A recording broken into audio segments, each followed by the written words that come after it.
ভাবছি ভুল না করলে মেশে বকাতে। দশে ভুল না করলে মেশে বকা দেবো কে? তাহলে মেশে না বিট কই কে?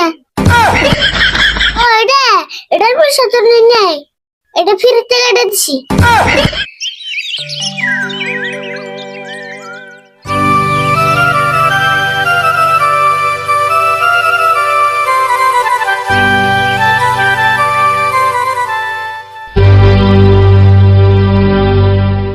এ হ্যারি ভুল চাবি কোন বাইতে থেলাম।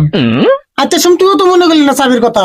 চাবি আমি একটা শুন নিয়েছি, তোমার না গেলে আমি বড়তে ছাড়ে না। বাহ, তুই দিয়ে আজকে আমার বাপের উমান কাম করে দিলি রে। তাহলে আজকে থেকে আমার বাবা কো। ও বউ, তোর না বাবা কই থাকি? ও মা, চাবিটা আইনা দিছি দা বাবা গুলে, তো করে বাবা কোনে যাবো নি?